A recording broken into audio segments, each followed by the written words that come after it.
sou a Carol, esse é o Matias, meu primeiro filho, tem 10 meses. Eu vou contar um pouquinho como é que chegamos a esse resultado de bebê. Casamos em 2014 e lá por 2018, 2019 começamos a planejar o nosso primeiro filho. Demoramos um pouquinho, mas em 2019 eu descobri que eu tinha endometriose, o que poderia me deixar estéril, né? E era uma endometriose já bem no estágio bem avançado. Eu tinha apenas o ovário direito para tentar nessa gestação. E a médica me deu um prazo até novembro para engravidar.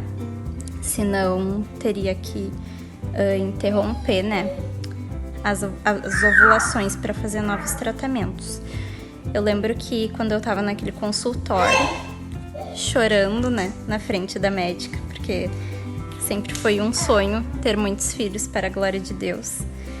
A médica me olhou e disse: "Tu era tão feliz antes de receber essa notícia, continua sendo." E naquele banheiro do hospital, eu sozinha, chorando, o Senhor falou muito forte comigo que me daria um filho.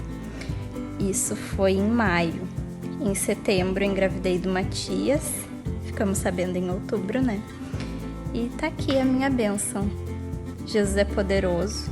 Ele faz infinitamente mais do que pensamos, né? E no tempo dele. E oramos muito por esse filho. Fiz os tratamentos, continuo fazendo acompanhamento médico, né?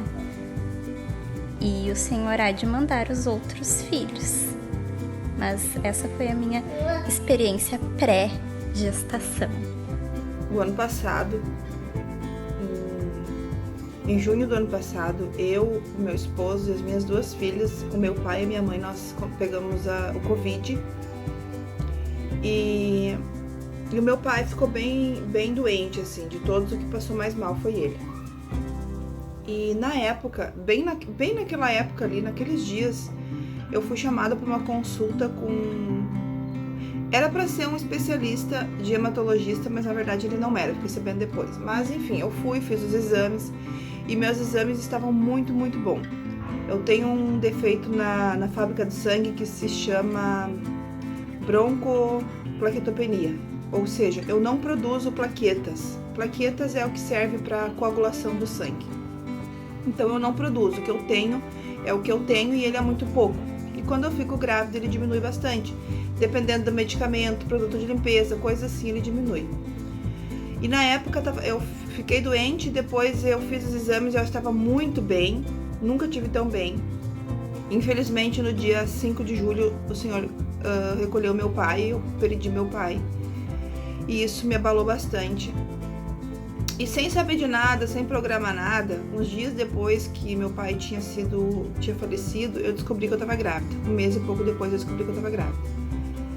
E não foi planejada, assim, né, por mim, foi planejada pelo Senhor. Foi a surpresa mais linda que o Senhor já me deu, foi a minha filha. E em meio a tudo isso, uma gravidez de altíssimo risco, desde as 24 semanas eu fiquei de repouso praticamente absoluto. E nas 34 semanas veio o meu presentinho, a minha Rebeca. E em nenhum momento eu me arrependo dela, em nenhum segundo sequer eu me arrependo. Eu já sou mãe de 2 meninas e agora eu tenho a Rebeca, que é o meu consolo, que é o meu presentinho. Ela veio para confortar, ela veio para consolar e foi o Senhor que nos mandou. Fica o meu encorajamento a vocês, mulheres, que nunca desistam do sonho de ser mãe, porque ser mãe é algo que o Senhor plantou dentro dos nossos corações desde a eternidade. É a minha maior missão e o meu maior sonho realizado em vida. Eu, como muitas mulheres, acabei deixando a maternidade para depois. Primeiro eu quis me casar, quis me formar, ter uma estabilidade financeira para depois ser mãe. Me arrependo muito por isso, porque se eu soubesse da maravilha que é ser mãe, eu teria tido o Samuel antes. Quando eu decidi que eu iria ser mãe, que eu queria ser mãe, quando o relógio biológico começou a apertar de vez, Deus me fez esperar. E foi a espera mais angustiante da minha vida, porque como tudo na minha vida eu sempre quero que seja naquele tempo, né, que o meu coração deseja e não no tempo que Deus sabe que é o melhor para nós. Então eu planejei o mês que ele ia nascer, quando eu ia fazer, então tinha tudo planejadinho, achando que ia acontecer daquela forma, e não foi. Deus me fez esperar por quase um ano, né? E antes de completar um ano, depois de muitos testes que eu fiz, de ter o meu coração muito ansioso, esperando que era essa vez, e não era, Deus me deu o meu filho, me deu uma gestação maravilhosa. Bom, lá em 2018 eu fiz alguns exames porque eu sentia muitas dores abdominais e descobri que eu estava com cistos nos ovários. Então, eu tinha um cisto de 15 centímetros no ovário direito e um de 5 centímetros no meu ovário esquerdo. Como já estava bem grave já a situação no meu ovário direito, o médico me mandou para uma cirurgia de urgência, porque poderia estourar dentro de mim, né, aquele cisto. E então ele me mandou para uma cirurgia de urgência, fiz a cirurgia, aí a gente tirou todo o ovário, foi tirado todo o meu ovário direito, né? E aí eles preservaram o ovário esquerdo pelo fato de eu não ter filhos na época, né? Aí depois passou o período de 3 meses que eu fiquei de recuperação e o período de 2 anos que eu tentei algumas vezes engravidar, desisti, tentei, né, porque eu já estava até meio desacreditada e algumas vezes eu até achava que Deus não queria me abençoar com filhos, que talvez eu tivesse que adotar, né. Enfim, quero encorajar vocês e dizer que nosso Deus é bom, é maravilhoso, é misericordioso, né, graças a Deus hoje eu tenho um filho, o Noah, e Deus me deu ele no momento certo, Deus sabe de todas as coisas. Eu descobri que estava grávida 5 meses depois que a minha mãe se foi, né? E o Noah veio como um consolo, como um conforto para mim, alegrando os meus dias, né? Graças a Deus, eu louvo muito a Deus por ele, por esse presente. Quando o Jacques e eu nos casamos, nós não tínhamos a visão correta sobre paternidade, então nós demoramos um pouco para pensar em ter filhos. E quando esse desejo surgiu, eu descobri que a minha tireoide estava muito desregulada. Eu tenho hipotireoidismo e eu demorei 3 anos para conseguir regular minha tireoide. Após esse tempo, então, eu consegui engravidar, mas infelizmente com 10 semanas de gestação, eu perdi o nosso primeiro bebê. A dor do aborto foi a pior dor física e emocional que eu já tive. Mas eu posso me lembrar nitidamente das mãos de Jesus nos segurando nos seus braços naquele momento.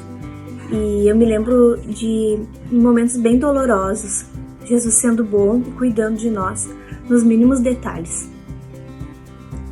5 meses depois, ele nos presenteou com a Isabel. Ela é o nosso bebê arco-íris e para mim a Isabel é a prova diária de que Deus é um pai bom, que ele dá bons presentes para os seus filhos e que nós não estamos fadados a repetir nas nossas vidas as tragédias que vivemos. Então eu queria encorajar você, mulher, que sonha em ser mãe. Talvez você tenha tido algum aborto, talvez você nem tenha conseguido ainda engravidar. Talvez você se sinta desencorajada muitas vezes e pense que Deus não tem a intenção de te abençoar. Eu quero te encorajar que os teus olhos estejam fitos nele. Lembra todos os dias que Deus é um Pai bom. Ele é todo poderoso, Ele é soberano e Ele não muda. Ele está junto de você. Ele conhece teus sonhos e tuas necessidades. No tempo certo, no tempo dele, Ele te abençoa da maneira com que Ele planejou. E os planos dele são sempre bons para suas filhas. Um beijo.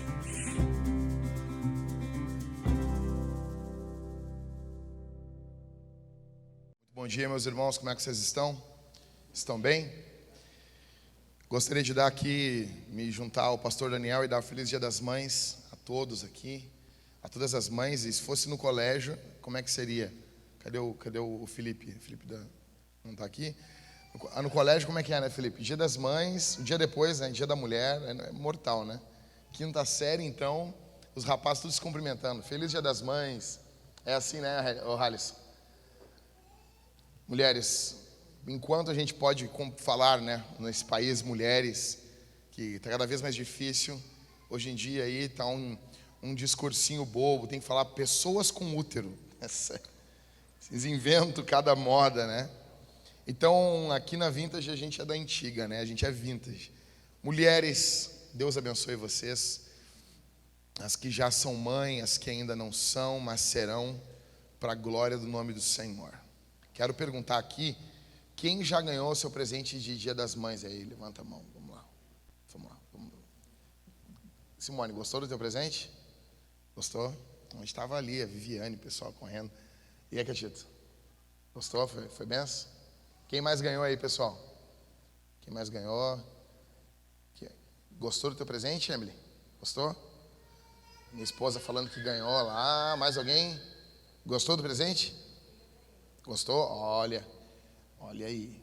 Que bênção, hein? Tem que se lembrar da sua mãe, cara. Tem que se lembrar. Nós precisamos nos lembrar das nossas mães. Se você é casado, tem que lembrar da sua esposa, né?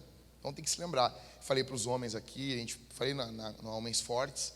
A partir desse ano nós vamos começar a presentear todas as mulheres casadas aqui na Vintage, porque ou elas são mães ou são futuras mamães, tá bom? Nós cremos nisso, o Senhor Deus é bom e isso nos basta. Mas hoje eu quero falar com vocês sobre uma mãe que você tem que lembrar antes da sua mãe. Nós precisamos nos lembrar de uma mãe antes da sua mãe. Antes de lembrar da sua mãe, você precisa se lembrar dessa mãe que eu vou falar para vocês aqui. Antes de lembrar da sua esposa, você precisa lembrar dessa mãe que eu vou estar falando para vocês aqui. Antes, vem antes. E a gente vai pensar hoje aqui o que está em Lucas capítulo 17 e verso de número 32, quando o Senhor Jesus disse: lembrem-se da mulher de Ló. Lembrem-se da mulher de Ló. A mulher de Ló é aquela. Nós vamos trabalhar em 2 textos bíblicos, ficar nesse versículo e em Gênesis 19. E eu gostaria que você prestasse bastante atenção aqui, porque esse é um sermão de Dia das Mães um pouco diferente, um pouquinho ao avesso.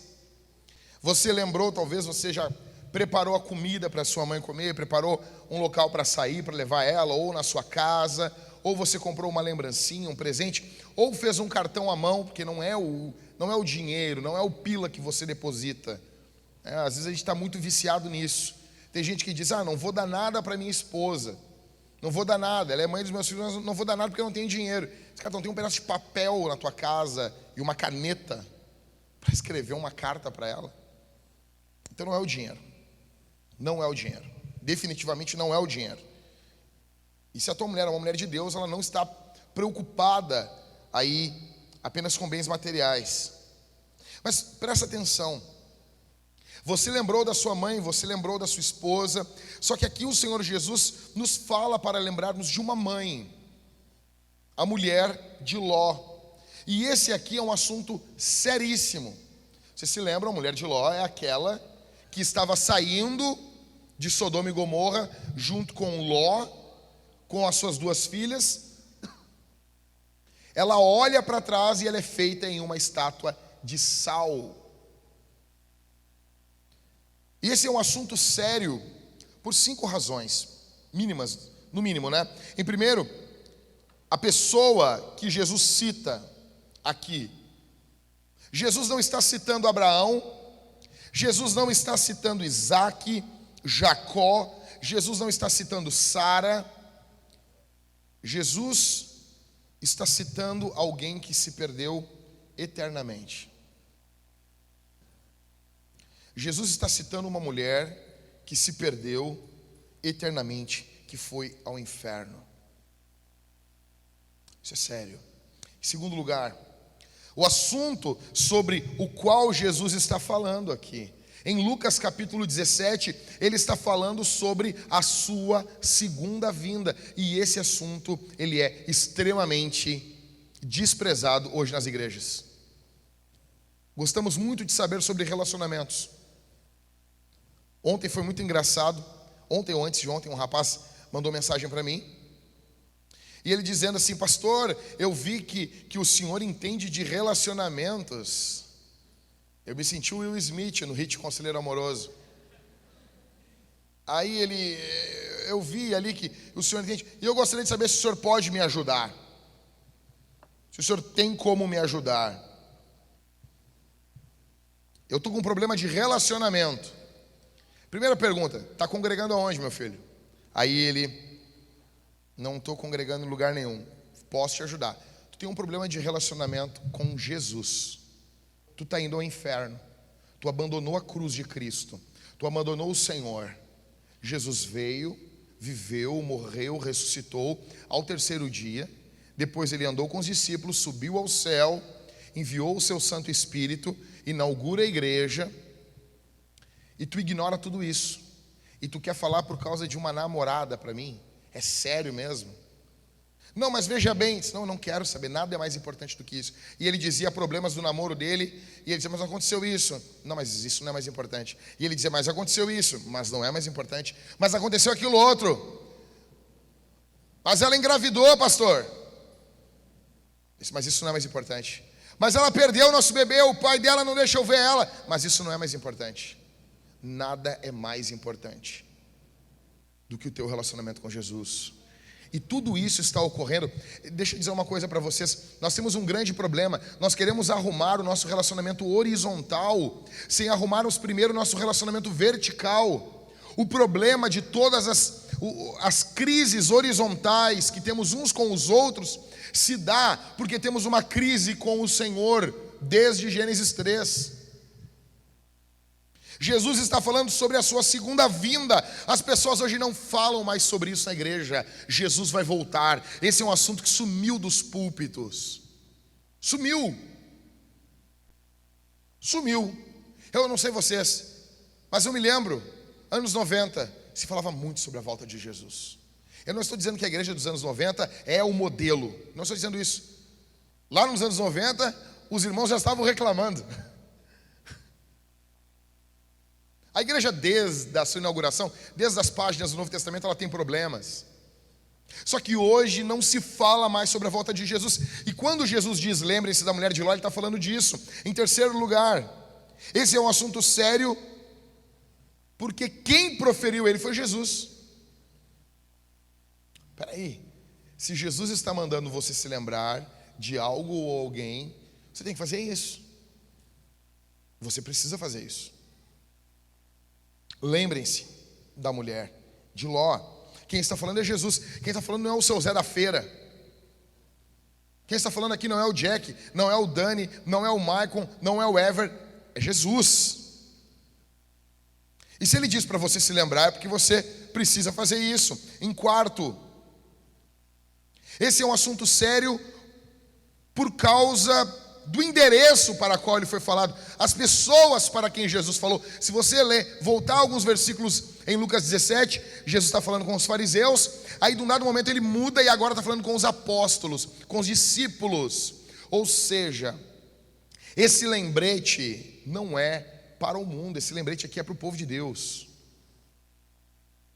Jesus está falando com o povo dele. Lembrem-se da mulher de Ló. Em quinto, esse aqui é um assunto sério por causa da maneira como ele foi falado.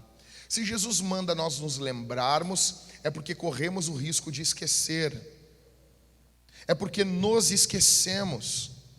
Eu quero falar um pouquinho, eu quero que nós venhamos nos lembrar hoje dessa mamãe aqui nesse culto do Dia das Mães. E você vai ouvir um sermão do Dia das Mães, que talvez eu não tenho alegria de ficar pregando esse tipo de sermão, né, em datas comemorativas. Eu quero vir aqui, nós queremos cantar, queremos orar por você. Depois do sermão, a Thalita e eu vamos responder perguntas que nos enviaram.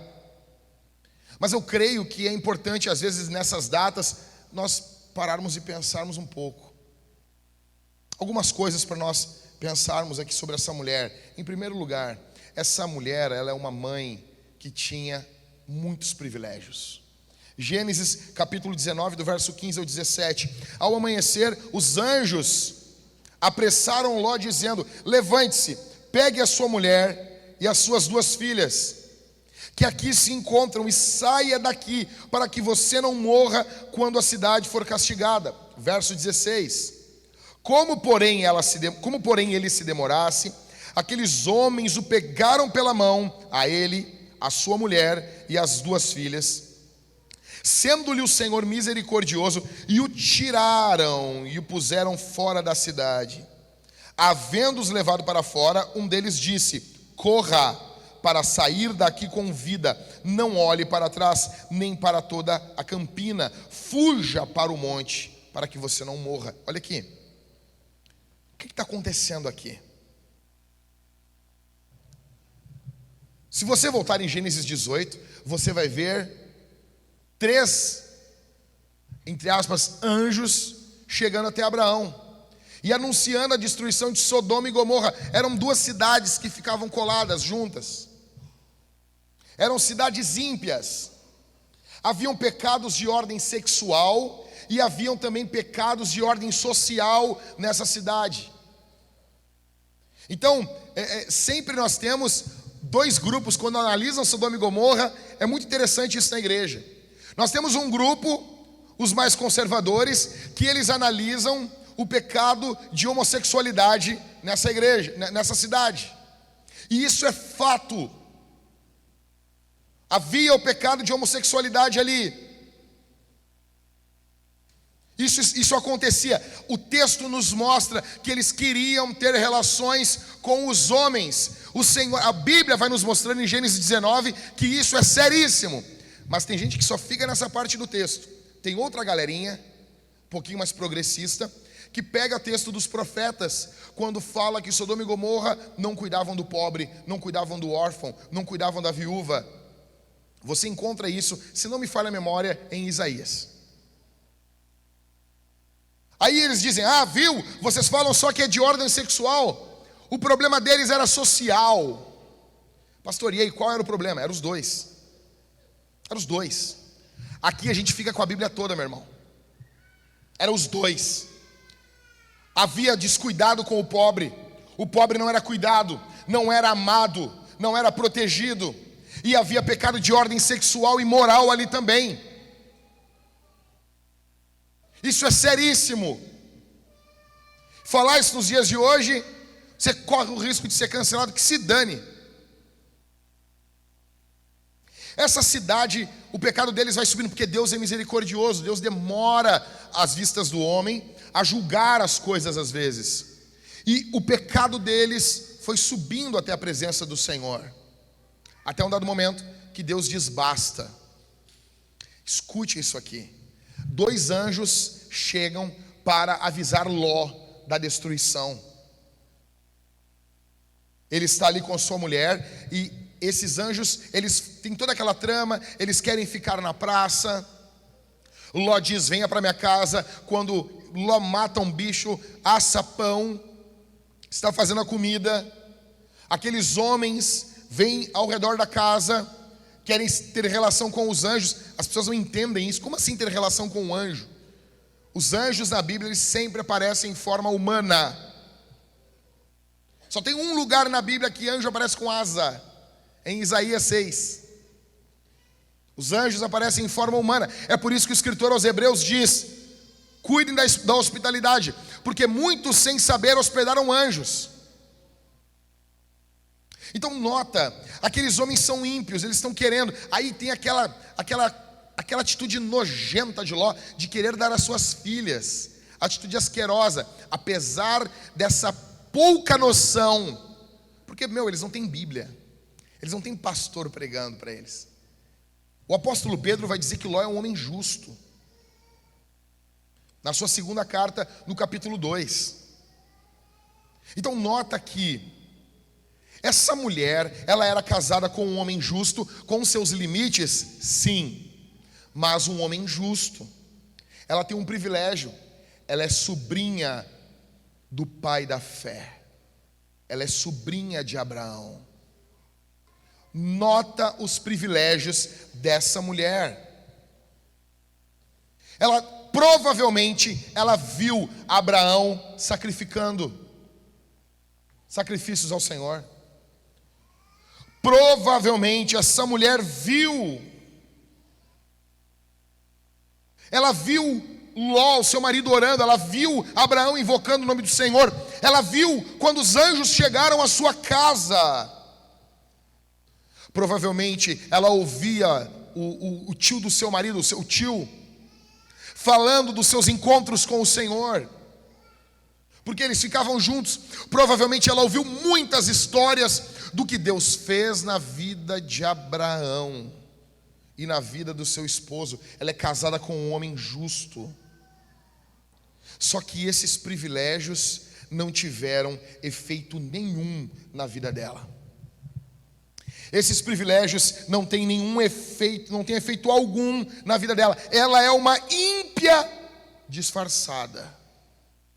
Ela é uma mulher que aprendeu costumes religiosos.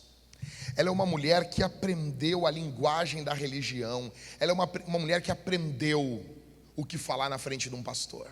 Ela é uma mulher que aprendeu o que fazer dentro de um culto. Ela sabe se portar dentro de uma igreja.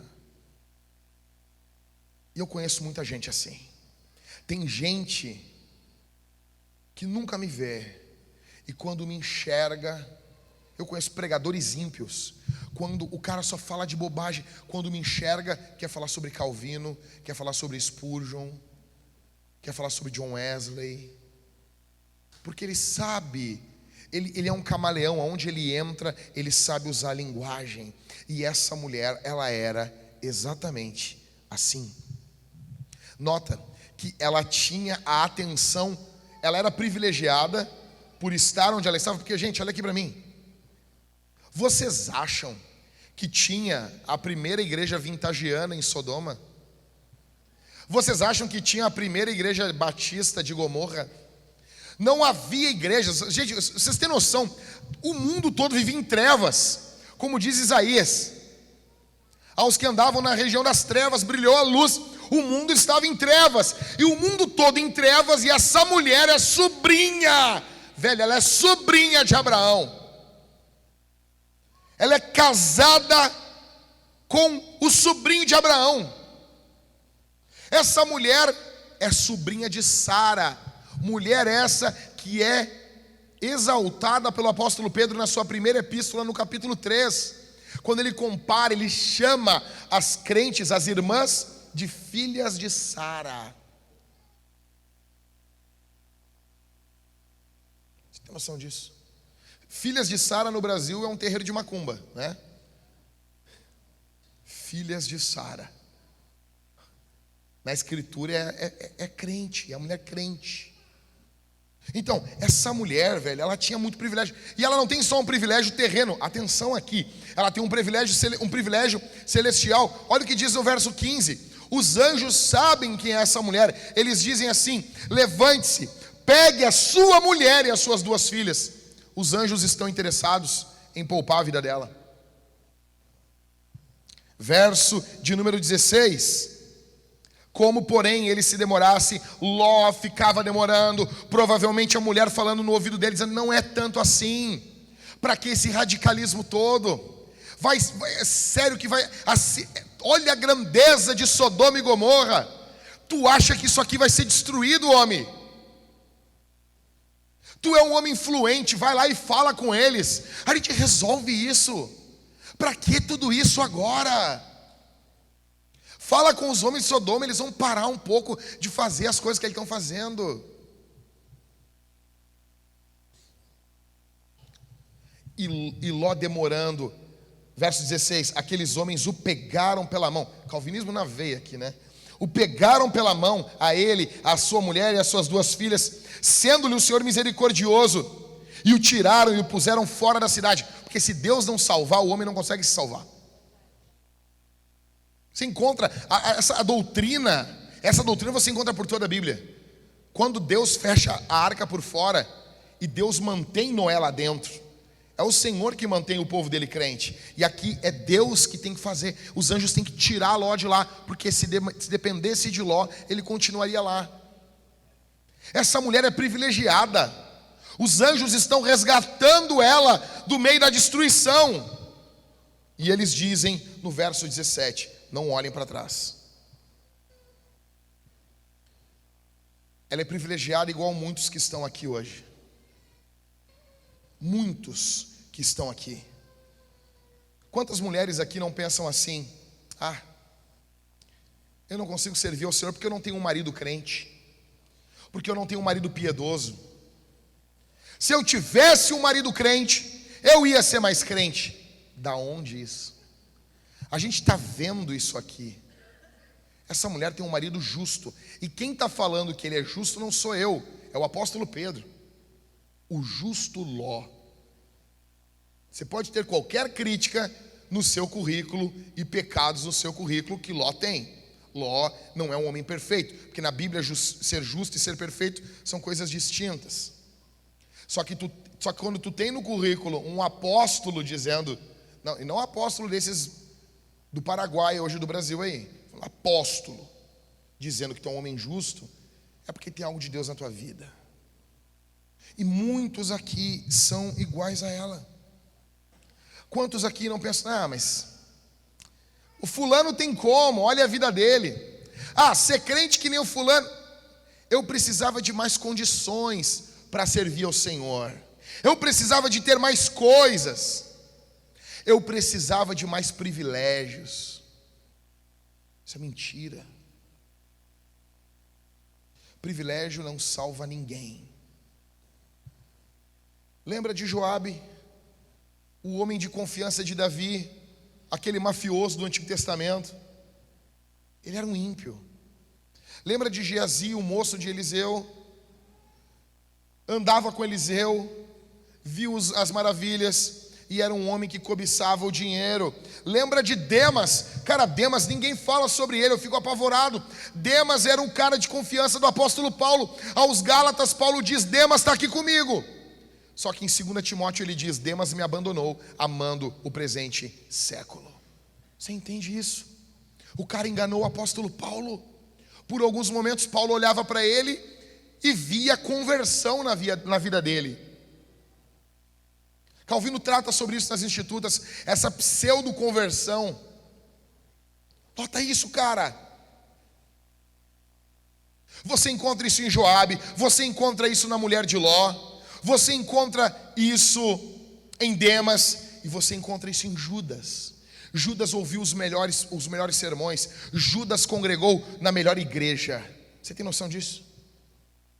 Judas viu os maiores sinais. Judas viu a cara de Deus. E mesmo assim, a Escritura diz que ele era um filho do diabo. É por isso que eu fico às vezes indignado com alguns pregadores. Aí tinha um pregador há um tempo atrás, sentado num banquinho. Eu até gosto daquele rapaz. E ele falando: eu queria chegar para Judas e dizer para Judas: Judas, espera mais um pouquinho, porque ele vai ressuscitar. Eu disse: velho, te segura, rapaz. Te segura. Jesus falou que ele era filho do diabo. Jesus falou que o diabo entrou nele. Está na Bíblia isso. Ele nunca foi um crente. Ele sempre foi um ímpio disfarçado de crente, igual a mulher de Ló, igual Joabe, igual Demas e infelizmente igual a uns aqui. O privilégio que você tem não salva você. Ter familiaridade com o sagrado é terrível. O privilégio, se não produzir bem em você, vai produzir mal. Não existe um meio termo. Ser privilegiado não tem um meio termo onde não produz bem nem mal. Ou produz bem ou produz mal. O mesmo calor que derrete o metal é o que vem e queima a palha. O mesmo sol que faz bem para as plantas é o que endurece o barro. Escute, se o que você está vendo, ouvindo nos dias de hoje não faz bem para você, isso vai fazer muito mal. Quantos membros da Vintage? Quantos? Você está aqui, você ouve o Evangelho, você ouve a catequese, você ouve os pastores. Você que está aqui, eu não estou falando de quem saiu, eu estou falando de você que está aqui. Você tem privilégios. Quantos filhos de crente aqui cresceram com o papai orando, contando histórias, ouvindo a Bíblia? Quantas mães aqui da igreja que possuem privilégios profundos? Nós vivemos uma época de livros, uma época de conselhos, uma época de bons materiais, uma época de curso. Agora eu estou comprando essa semana o curso da Simone Quaresma para a Thalita, sobre criação de filhos. Orem por ela. O Ministério Público do Rio de Janeiro proibiu a venda do livro dela e está um processo caríssimo, assim, muito dinheiro envolvido. Se ela perder, ela vai ter que pagar 100 mil reais. Ela riu e disse: pastor, como é que eu vou pagar 100 mil reais? Não tem dinheiro. De onde eu vou tirar esse dinheiro? E eu conversei com ela essa semana. Ela não pode nem falar no livro dela na internet. Então, é terrível. Ela tem um curso. Então, a gente está vivendo um período, uma benção. A gente tem materiais. Nós temos vídeo de internet, você tem pregação. Você tem acesso a tudo. Se isso não impactar a tua vida, você vai ser destruído por isso. Entenda, ter familiaridade com o sagrado não salva ninguém e às vezes prejudica. Eu me lembro, em 98, quando eu vim para Jesus, eu me lembro, filhos de crente, tratando o Evangelho de qualquer forma, tratando Jesus de qualquer jeito. E Jesus era tão presente para mim, cara. Jesus era tão verdadeiro, era tão real para mim. Ele estava ali, eu podia tocar nele quando eu orava. Eu podia sentir quase que a respiração dele. Várias vezes, como garoto orando, atirado no chão, eu podia tocar na orla do vestido de Jesus, porque ele estava presente na minha vida. E eu olhava uma apatia. Sabe, o meu maior medo com a minha filha é esse. Se eu pudesse, alguém me perguntasse qual é o teu medo, o teu maior medo. O meu maior medo com a minha filha é exatamente esse. Ela cresce, ela acorda comigo orando por ela, pela mãe dela. Ela acorda, a mãe dela falando da Escritura, ensinando Bíblia, é desenho, é Jesus. E a gente às vezes vai se acostumando com isso. A mulher de Ló foi um desses casos. Em primeiro lugar, ela era uma mãe que tinha privilégios. Em segundo, ela era uma mãe que escondia os seus pecados. Verso 23 até o verso 26. O sol estava nascendo sobre a terra quando Ló entrou em Zoar, uma cidade que ele pediu para poder se refugiar. Então o Senhor fez chover enxofre e fogo sobre Sodoma e Gomorra. Isso veio da parte do Senhor desde os céus. Ele destruiu aquelas cidades e toda a campina e todos os moradores das cidades e o que nascia na terra. Verso 26, dobra a tua atenção aqui. E a mulher de Ló olhou para trás e virou uma estátua de sal. Ali ficou manifesto quem ela era. Porque o pecado você esconde um dia, 2, 3, mas você não consegue esconder a vida toda. Você não consegue esconder a vida toda, o que está lá dentro. É por isso que acreditamos que Jesus transforma as pessoas, muda a natureza delas. Aí você diz assim, tá, Jack, deixa eu só dizer uma coisa. Tu tá querendo dizer que porque a mulher de Ló olhou para trás, Deus matou ela ali e mandou ela para o inferno? Sim. Exatamente isso. Mas por quê? Primeiro que Deus não tem que te dar satisfação. Te põe no teu lugar. Mas sendo bem honesto com você, sendo porque eu amo você, você entende que Deus vê o que você não vê? Você entende que Deus enxerga o que você não enxerga? Deus conhecia o coração dessa mulher. E isso aqui foi apenas o transbordar. Você acha muito mudar a natureza de toda a humanidade, todos serem amaldiçoados por causa de comer um fruto num jardim. É porque você não entende o que foi isso. É porque você não sabe primeiro quem é Deus. Se você não sabe quem é Deus, você não sabe o que é a palavra dele e como ela tem que ser obedecida. Logo, como você não tem consideração por Deus, as coisas que ofendem o nome de Deus não ofendem você. É pequeno. Agora experimenta eu dar um tapa no meio da tua cara. Você não vai considerar pequeno isso, porque foi contra você. Nota, o pecado de Adão e Eva no jardim foi terrível. Eles se rebelaram, foi um pecado de incredulidade. Eles confiaram no que a serpente dizia e não no que Deus dizia. Deus dizia uma coisa, a serpente disse outra. Eles desconfiaram do amor de Deus. Eles acreditaram que Deus estava escondendo alguma coisa deles naquele fruto. Há toda uma trama por trás. O comer do fruto é apenas o sintoma. Há uma doença escancarada no coração daquele casal. Assim como essa mulher, assim como Uzá quando tocou na arca. O texto diz que ele foi segurar a arca para a arca não cair. Deus viu e matou ele ali. E você diz por quê? Porque Deus conhecia o coração dele. Deus conhecia o coração dessa mãe aqui. E esse foi um ato nojento, terrível. Pode parecer insignificante, mas não era. Aquele olhar revela o caráter dessa mulher em primeiro lugar. Um caráter deturpado, valores deturpados. Em segundo, revela a desobediência dela. Deus diz, não olha para trás. E nós temos um problema com obediência terrível. Nós questionamos tudo, só não questionamos o nosso questionamento. Eu acho engraçado isso.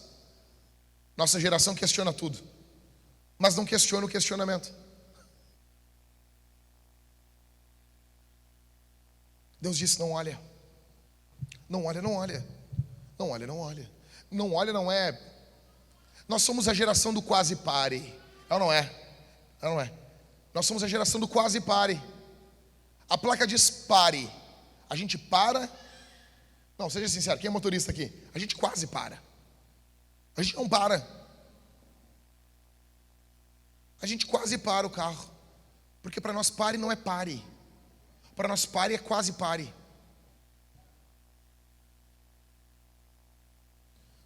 Nós não entendemos de obediência. Nós não entendemos. Eu me lembro quando eu tomei uma multa, eu peguei um corredor de ônibus. E até hoje eu ouço da minha esposa, eu te avisei. E eu, como sou um bom filho de Adão, eu critico, eu vejo, eu disse, não acredito, olha aí, o espertinho, pegando o corredor de ônibus. Aí teve um dia que eu fiz, assim, no automático. É pior ainda. Quando o cara disse, não, pastor, mas nem pensei, eu fiz no automático. É pior, porque só revelou que estava guardadinho lá dentro. Aquele trânsito, eu tinha que ir para Canoas, eu estava indo na casa do Cauê. E eu peguei, quando eu subi a parte de cima da rua ali, da avenida chegando na Sertório, tinha 2 azulzinhos. Eu tentei voltar, mas não dava mais, era tarde. Parecia 2 anjos de Deus ali, anotando minha placa por dia do juízo final. E quando eu passei, já não bastava eu tomar aquela multa ali, a minha esposa do meu lado, enviada pelo Senhor, dizendo, eu te falei.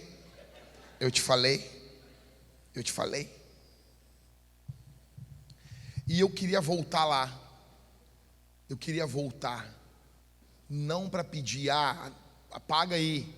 Eu queria apertar a mão dos caras e dizer assim, obrigado. Eu nunca mais fiz isso. Curou. Saiu assim, ó. Pode estar o trânsito que tiver, cara. Eu fico parado no meu canto, assim. Mudou, velho. Mudou.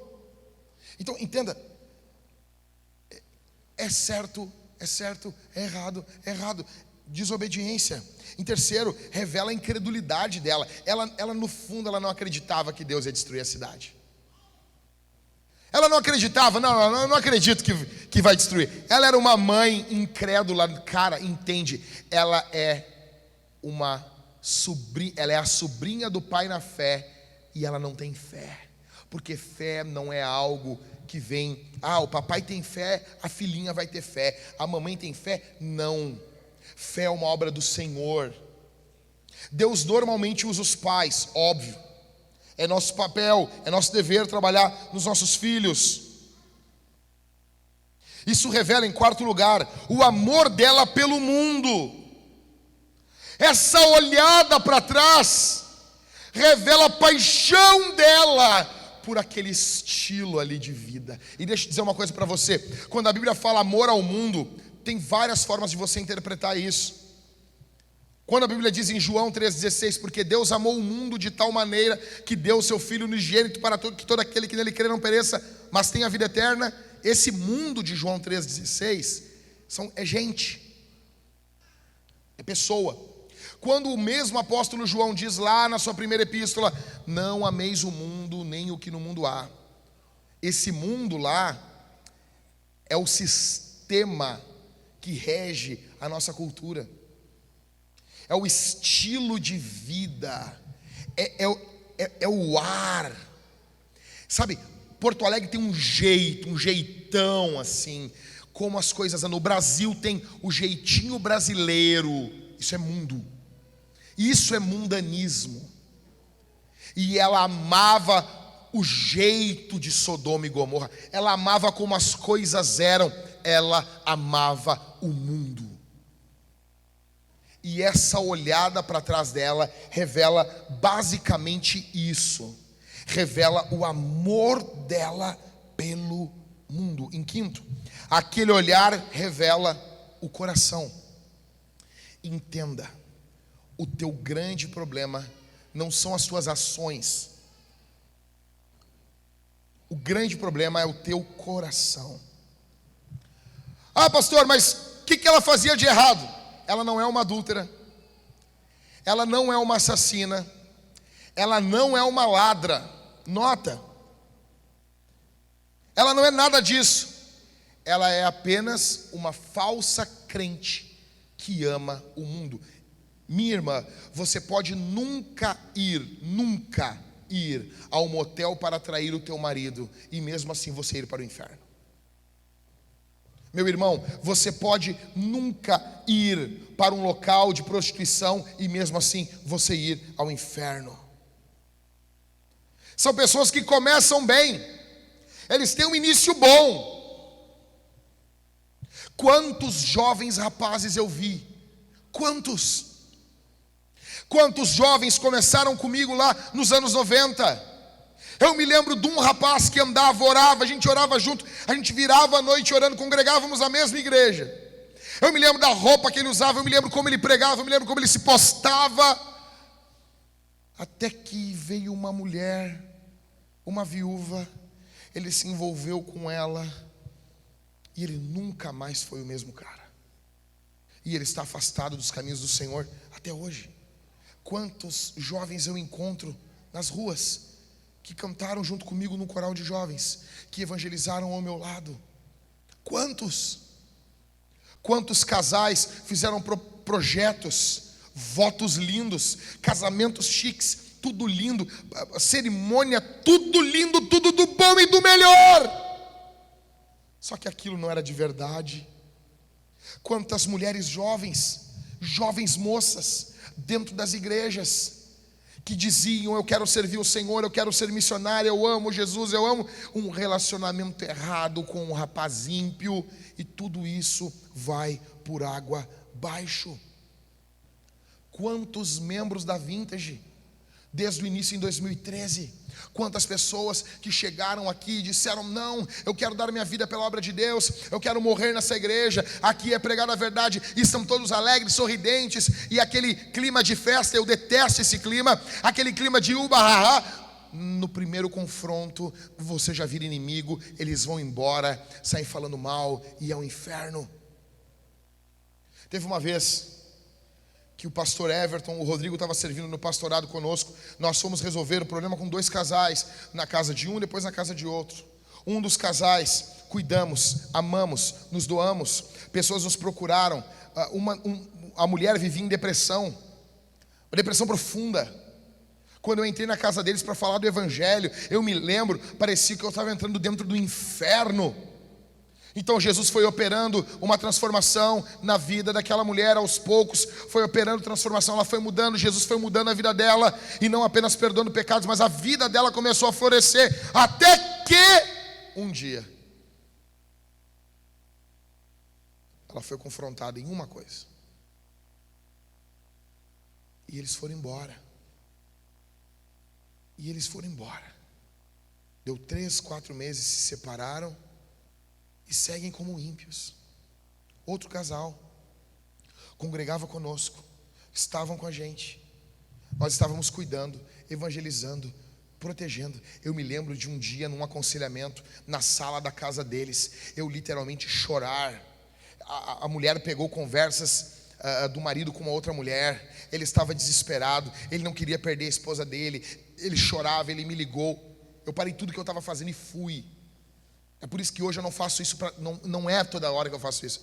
Às vezes, cara, o que você precisa mesmo, é de se humilhar na presença de Deus. Tem pastor aqui na Vintage, alguém vai cuidar de você. Pode ser eu, pode ser o Dani, pode ser. Mas às vezes, cara, você tem que pegar assim, cara, eu quero me arrepender do meu pecado. E eu me lembro que eu cheguei na casa deles e eu fiquei ali, acho que era até minha folga, eu fiquei muito tempo aconselhando eles. Eu me lembro que eu peguei a mão dos dois, eu chorei com eles ali.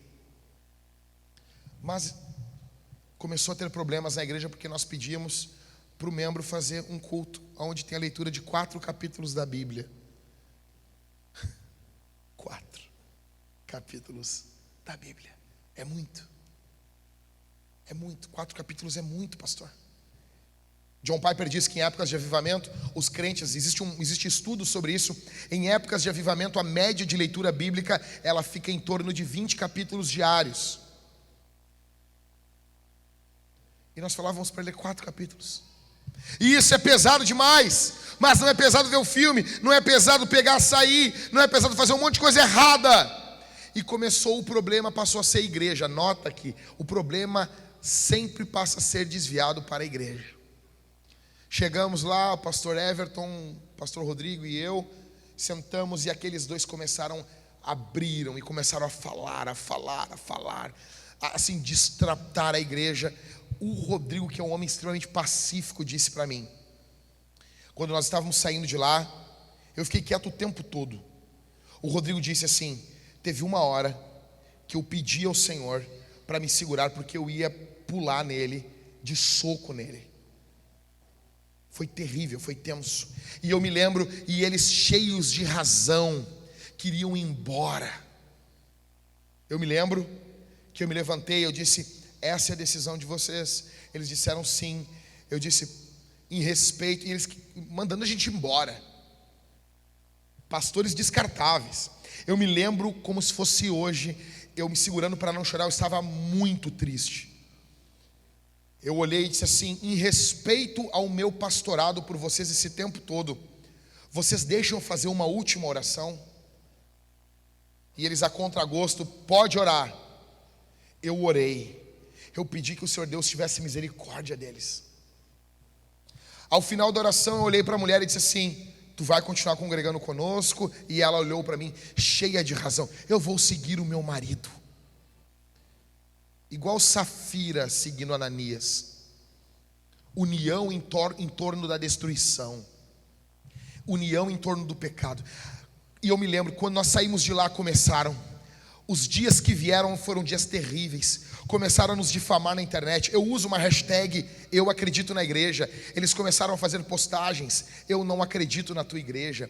E riam. E eram 4, 5 pessoas que não eram unidas, que haviam saído da igreja, não se visitavam, se uniram, foram visitar pessoas em Canoas, andavam juntos e nos difamando. Eu me lembro que teve um domingo, faltavam 2 horas para eu pregar o evangelho, subir no púlpito da Vintage, e eu vi uma publicação, aquilo me queimou por dentro. Eu olhei para minha esposa e disse: por quê?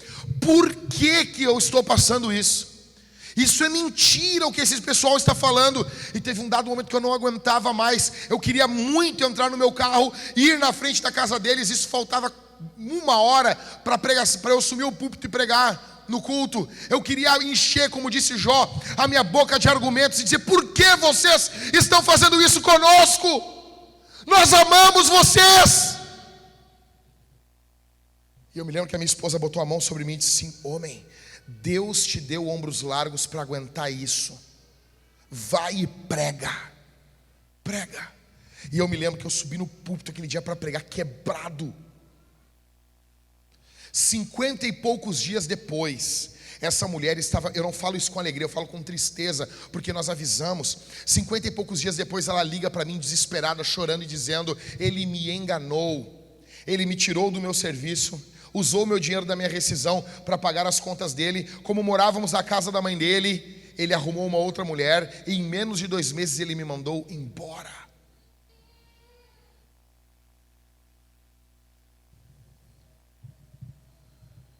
Um dia depois, porque aqui na Vintage os homens possuem a senha dos celulares das suas mulheres e as mulheres possuem acesso livre ao celular dos maridos. Um dia depois de eu ter saído da casa deles, ela me contou depois que ela tentou acessar o celular dele e ele disse: isso não existe mais. O Jackson não está mais aqui. Estavam conosco, cantavam com a gente, mas hoje não estão. E eu não estou falando de quem foi para uma outra igreja, eu estou dizendo de pessoas que abandonaram Jesus. Escute isso. Você que está aqui, você possui pecados escondidos, coisas ocultas na sua vida. Você possui privilégios, mas você esconde coisas na sua vida. Isso uma hora vai vir à tona, isso uma hora vai aparecer. Terceiro e último. Essa é uma mãe que foi alcançada pelo juízo de Deus. Lê de novo o verso 26. E a mulher de Ló olhou para trás e virou uma estátua de sal. A mulher morreu no ato pecaminoso. A mulher morreu no meio do ato pecaminoso. Minha irmã, com todo respeito a todas vocês, mamães, nada é mais precioso, nenhum presente é mais precioso aqui do que a tua salvação. Mamãe, nenhum presente é mais precioso do que a tua salvação. Esse é o melhor presente de Dia das Mães. Deus destruiu Sodoma e Gomorra e junto com Sodoma e Gomorra destruiu a mulher de Ló. E nota uma coisa, isso aqui é louco. As pessoas podem pensar assim: não, mas o juízo vai alcançar, pastor Daniel, só aquela cidade. A mulher de Ló já está fora da cidade. Não, o juízo alcança ela onde ela estiver. O juízo alcança essa mulher aonde ela estiver. É um juízo imediato, é um juízo violento. E você nota que essa mulher era uma péssima mãe, porque se você continuar lendo Gênesis 19, você vai ver que Ló vai com suas 2 filhas para uma caverna. Eles se escondem. Escritos antigos, costumes antigos dizem que os viajantes se escondiam de ladrões, eles se escondiam dentro de cavernas. E é exatamente o que Ló está fazendo. Ele vai com as suas 2 filhas e as 2 filhas conversam o seguinte: olha, nós não temos marido nenhum e não há homem algum, e nós vamos morrer sem filhos. Uma delas tem uma ideia de dar vinho forte para o seu pai, embebedar, e ela vai dormir com o seu pai, e no outro dia faz isso. O texto bíblico diz que ele ficou tão podre de bêbado com o vinho que elas deram para ele, que ele nem notou o momento que elas entraram dentro do local onde ele estava e quando elas saíram. E elas engravidaram do próprio pai. Ah, mas o texto bíblico está escondendo o pecado de Ló. Meu, a Bíblia revela o pecado de todos os homens. Tu pode ter certeza, é machismo. Tu pode ter certeza que na Bíblia tem muito mais pecado de homem aparecendo do que de mulher. Tu pode ter certeza que na Bíblia tem pecado de homem aparecendo na Escritura. Ela é uma mãe mundana, e daí vem os amonitas e os moabitas. Ela é uma mãe mundana. ela deixa um rastro de destruição, ela vai ao inferno e a sua descendência é terrível, muito terrível. Durante mais de centenas, milhares de anos, esses povos aqui perturbaram o povo de Deus. E entenda, mães mundanas são péssimas mães. Mães que refletem para os seus filhos o valor do mundo, como o mundo é precioso, esse sistema do mundo é precioso, são péssimas mães. Agora a pergunta que fica é: como você sabe se você vai ter o fim da mulher de Ló? Em primeiro, você ignora a volta de Jesus. Jesus, quando fala sobre ela, ele diz: lembrem-se da mulher de Ló. Ele está falando sobre a volta dele. Então assim, você ignora a volta de Jesus, você pensa na volta de Jesus. Cara, eu fui criticado na internet porque comigo é assim. Eu estou andando e se dá um estrondo muito alto, mas se é muito alto, um estrondo no céu, a primeira coisa que eu penso é: Jesus está voltando. Eu falei isso e eu fui criticado. Disseram assim: o que dizer, exatamente assim, o que dizer de um pastorzinho que quando ouve um barulho no céu, acha que é Jesus que está voltando, assim. Aí eu: então eu vou fazer o quê, meu? Mas ele falou que vai voltar, eu estou esperando. Normal. É normal. Ninguém vai tirar de mim a frase: quando Jesus voltar. Eu avisei. Eu falei. Eu avisei. Segundo, o seu cristianismo, ele está frio. Você não se decide. Não tem vida, não tem vigor, não tem paixão. Tem paixão por tudo, pelo dinheiro, pelo conforto. Tem paixão por tudo, menos por Jesus. Como está o seu cristianismo? Como está a sua vida com Deus? Como está a sua vida com Jesus? Como está? Em terceiro, você tem sido tentado a voltar para o mundo? O mundo passou a ser atrativo para você? O mundo passou a ser interessante para você, assim como passou a ser para a mulher de Ló? Em quarto, você está acalentando algum pecado recorrente? Pecados que vão e pecados que eles se repetem e você tem protegido eles. Você protege os seus pecados de Deus. Você protege os seus pecados de Deus. Em quinto, você está brincando com alguns pecadinhos. Então você pensa assim: não, é só uma olhada. Não, isso aqui é pouco. Mandaram um vídeo para mim de um eu não vou dizer o que eu penso daquele cara, um filho do Satanás. O cara dizendo assim: olha, esses pastores aí que ficam falando que os homens não podem ver um videozinho assim, cara, defendendo o consumo de pornografia.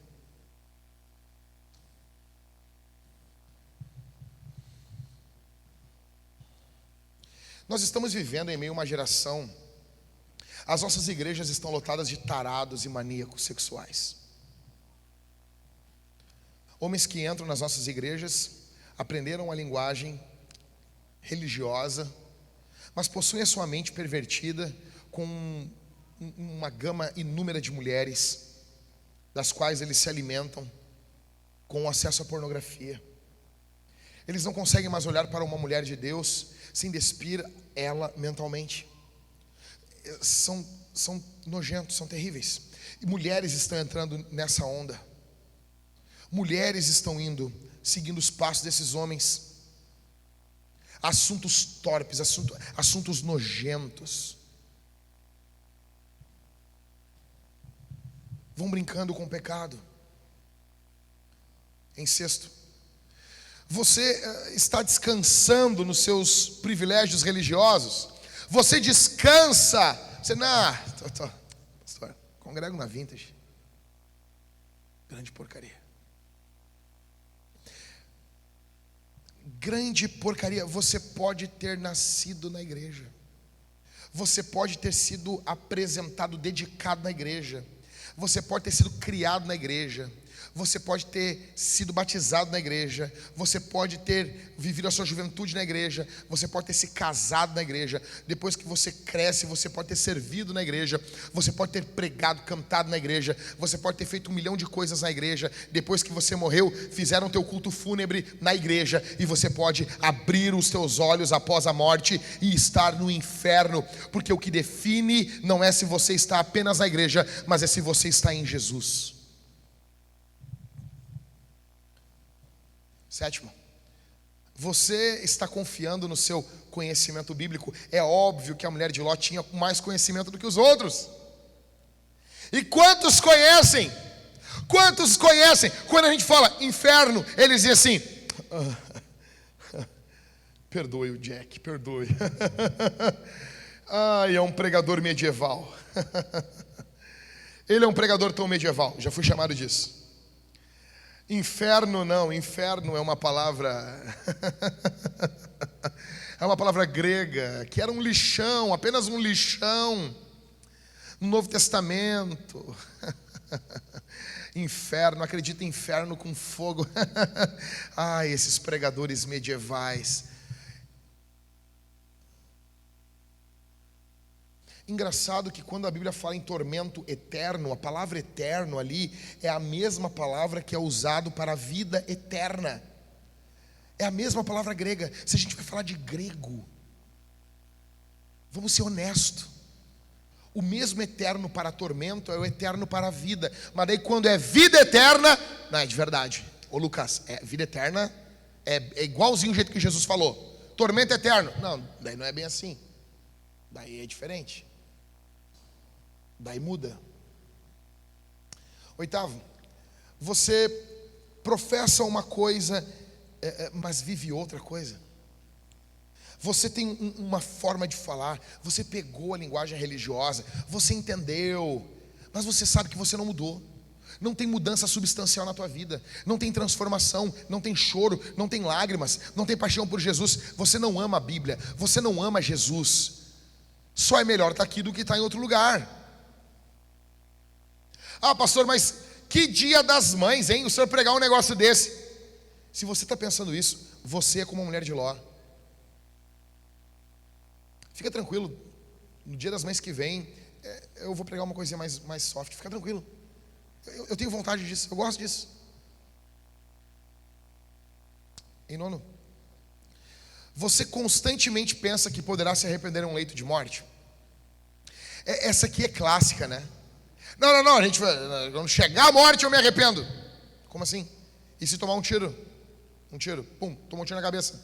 Tem um monte de gente que não tem leito de morte. Por que tu acha que tu pobretão, isso é coisa de rico? Num leito de morte, família ao redor, entendeu? É alguém que fez alguma coisa na vida. As pessoas vão estar ao redor, entendeu? Não, cara, as pessoas nem vão te ver. Entendeu? Por que tu acha? O Einstein, que era o Einstein, as últimas palavras que ele falou antes de morrer, as pessoas não sabem que foi, porque a enfermeira não entendia alemão, e ele falou em alemão. Ele falou, e ela, hã?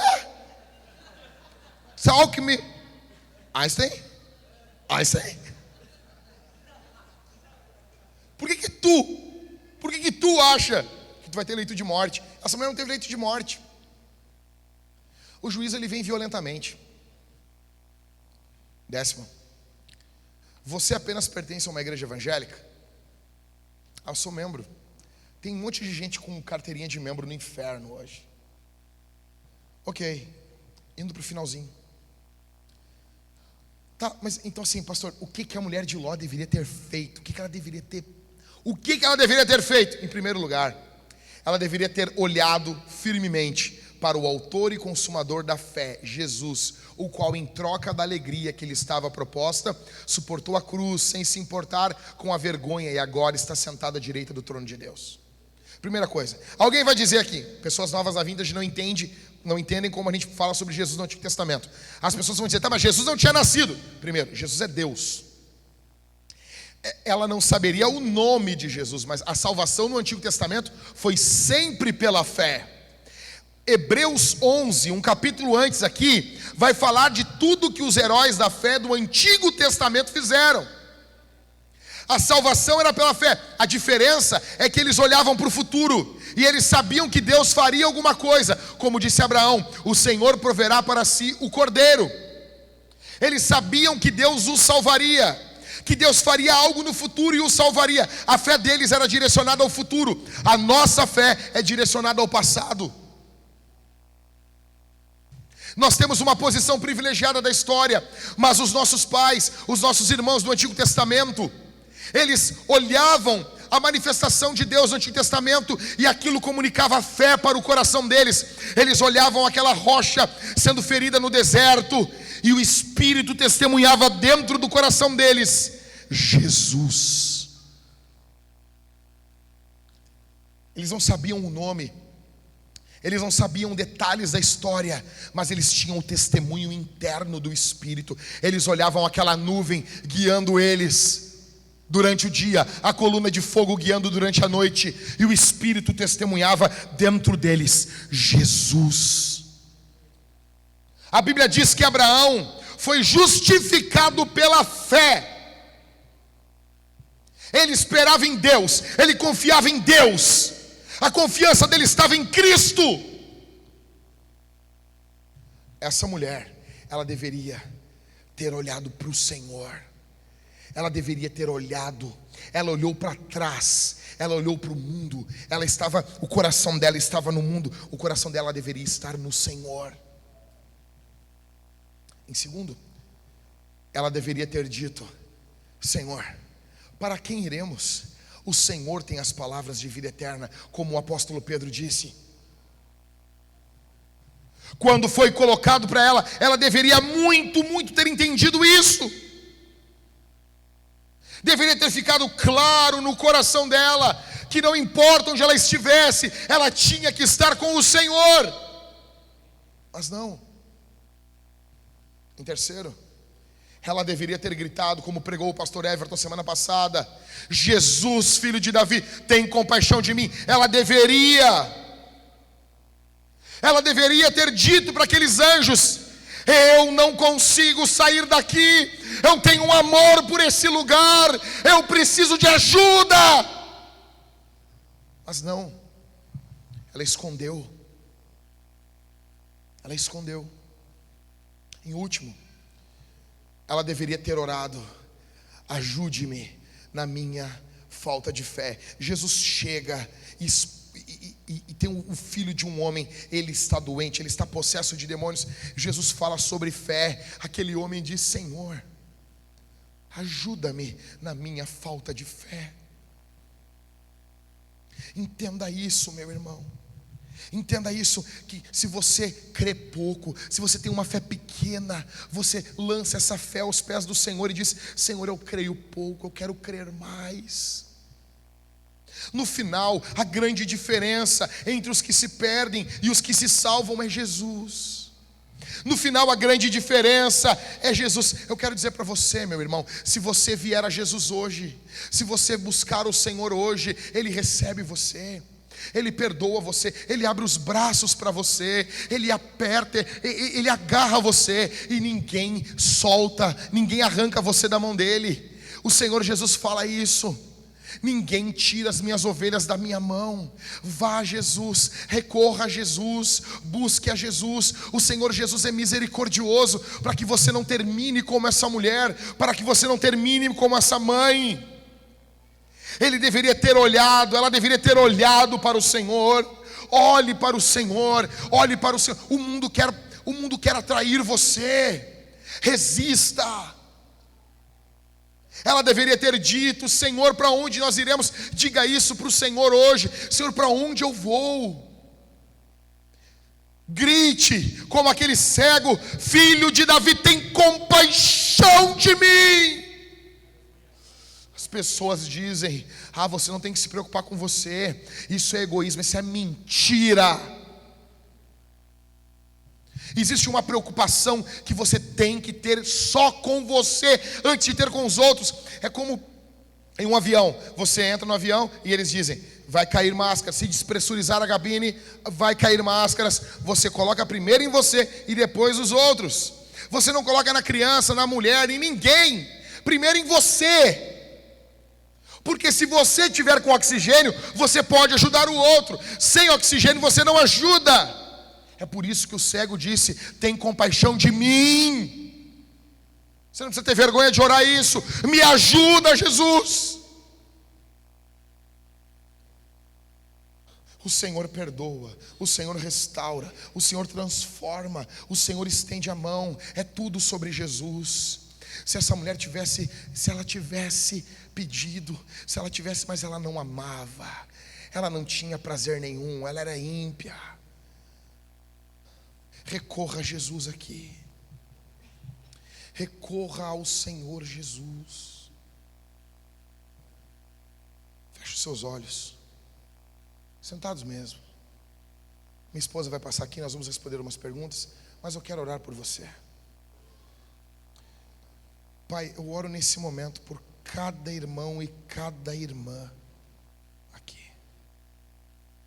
Que haja graça, que haja perdão, que haja misericórdia, que haja reconciliação, que haja fé. O teu Espírito pode gerar fé. O teu Espírito pode gerar transformação. Em nome de Jesus, perdoa. Em nome de Jesus, acolhe. Em nome de Jesus, restaura. Em nome de Jesus, salva, dá vida. Em nome de Jesus. Em nome de Jesus. Amém e amém.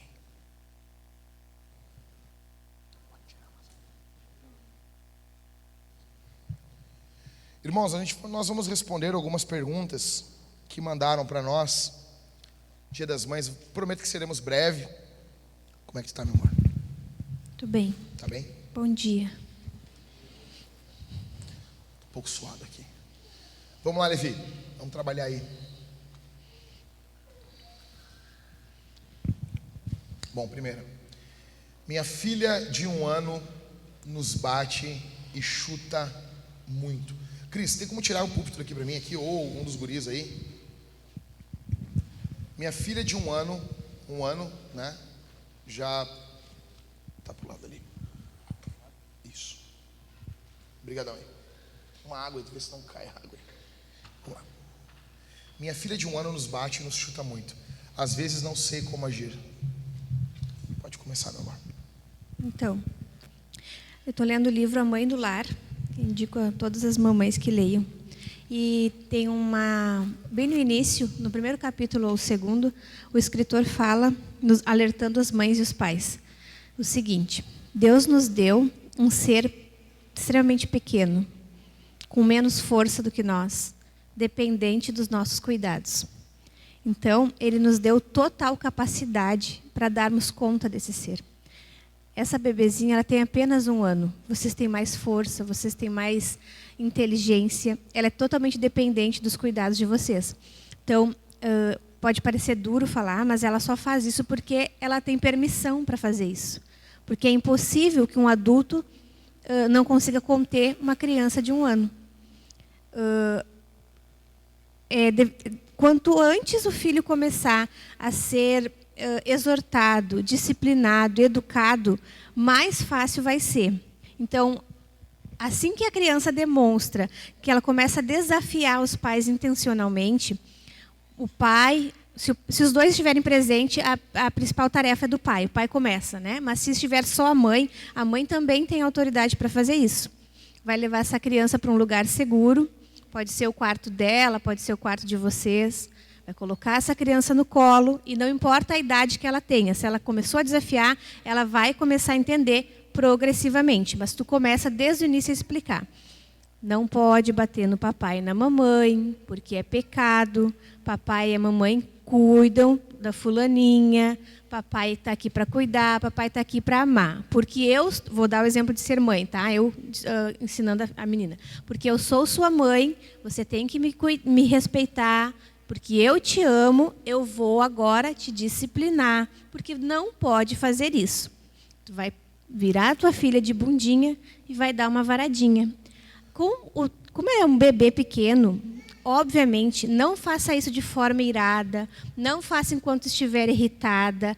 Se precisar, se acalma primeiro, não é para machucar, é só para dar uma estaladinha fininha, assim, sabe? É pedagógico. Por quê? Porque essa pequena dorzinha vai fazer ela lembrar, vai associar que ela não pode fazer isso. Ela vai chorar. Olha, por experiência própria, acho que você vai chorar também. Mas aí você vai abraçar a sua filha e vai dizer, agora a mamãe sabe que é difícil. Às vezes a gente tem vontade de bater, às vezes a gente tem vontade de desobedecer. Então eu vou orar por ti para Jesus te ajudar. Tudo bem? Vai abraçar a sua filha com muito amor e vai orar de verdade. Porque existem coisas que Deus nos deu para nós fazer. E existem coisas que Ele vai fazer no coração dos nossos filhos. E ali você impõe as mãos sobre a sua filha, ora por ela, repreende qualquer influência demoníaca. E repreende ela também. Porque, assim, ó, às vezes a gente coloca toda a culpa no diabo. E às vezes a gente coloca toda a culpa na criança. E acontece ambas as coisas, né? Nossos filhos nasceram pecadores. Então você vai orar pelo seu filho. Depois que orar, você vai dizer, a mamãe te ama muito. E vai sair dali sem castigo, sem climão, brincando, restaurando a comunhão. Como Deus faz conosco. Essa é uma forma, às vezes as pessoas elas querem aplicar castigos às crianças, ou privar a criança do acesso ao pai. Isso também é errado, né? Acesso à mãe. O Senhor não nos priva, né? Então, a ideia na maternidade e na paternidade, gente, isso aqui pode dar um problemão amanhã depois, né? Então, a ideia da paternidade e da maternidade, basicamente, é tentar, ainda que de forma imperfeita, mas tentar reproduzir a atitude de Deus conosco, né? E assim, deixar bem claro que a intenção nunca é machucar o filho, né? Porque nenhum pai, nenhuma mãe quer fazer maldade com o seu filho. Nós não estamos falando sobre bater. Nós não estamos falando sobre os abusos que nós vemos hoje feitos por pessoas ímpias. Existem abusos. Porque existem, né?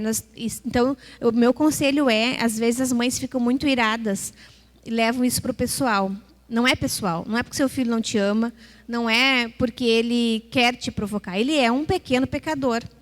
E, assim, quanto antes a gente começa a educar os nossos filhos, ensinar eles a obedecerem a nossa voz na primeira ordem, menos tu vai ter que fazer isso. A nossa filha hoje ela tem só 2 anos. Ela passa muitos dias sem precisar ter uma conversa. Eu lá em casa eu tenho o hábito de, mamãe diz vem, a Isabel vem. Eu uso sempre a mesma frase porque ela é pequena, então ela não vai associar. Isabel, quando te chamar, vem aqui. Não usa muitos termos, não usa termos diferentes, usa sempre a mesma regrinha, da mesma forma, se abaixa, olha no olhinho dela, não grite com seus filhos. É uma agressão muito grande gritar com seus filhos. Se você fizer, abraça e pede perdão, porque você também é pecador e seu filho é seu irmão em Cristo. Então, se abaixa, olha nos olhinhos dele, fala pausadamente, com calma, palavras curtas e objetivas que ele consiga entender. Então, lá em casa eu tenho este exemplo. Bebel, eu me abaixo, olho para ela. Se a mamãe diz vem, a Bebel vem. E todos os dias eu relembro ela dessa regrinha. Se a Bebel não vem, a Bebel pode ser disciplinada, porque a voz da mamãe pode salvar a Bebel. Combinado? Hoje ela já tem 2 anos, mas isso começou quando ela tinha 1. Hoje eu digo, Isabel, vem. Na maioria das vezes a Bebel vem. Às vezes ainda ela quer ficar brincando comigo, quer brincar de fugir. Eu vou lá, pego a mãozinha dela e eu nunca bato de primeira, não disciplino de primeira, porque ela pode não lembrar da regra. Então, o que eu faço? Bebel, lembra que a mamãe combinou contigo? Mamãe diz vem, a Bebel vem. Combinado? Combinado. Aí eu vou de novo. Então, eu volto lá para o meu lugar. Vem, Bebel. Aí a Bebel vem. Então, existem coisas que a gente vai ter que ter um pouco mais de paciência também. Nesse caso, eu acredito que os pais terão que ter muita paciência, porque essa criança já faz isso há algum tempo, então ela está acostumada a fazer e não ter consequências, né? Então, vai ter que ter muita paciência, constância e longanimidade, tá? E correção. E correção. A Bíblia diz em a Bíblia diz em Provérbios, ela fala sobre o uso da vara, né? Diversas vezes em Provérbios. E as pessoas perguntam assim: o que é vara? Vara é vara. Tem até um texto do Ted Tripp que a primeira vez que eu li eu achei tão legal aquilo. Vara é um pai cheio do espírito, não sei do que, barará. Olha, hoje eu tô com a definição que vara é vara. É do grego vara. É vara. É do hebraico vara. É vara. É disso que a Bíblia está falando. As pessoas me perguntam assim: tá, mas tu acredita que vara é literalmente vara?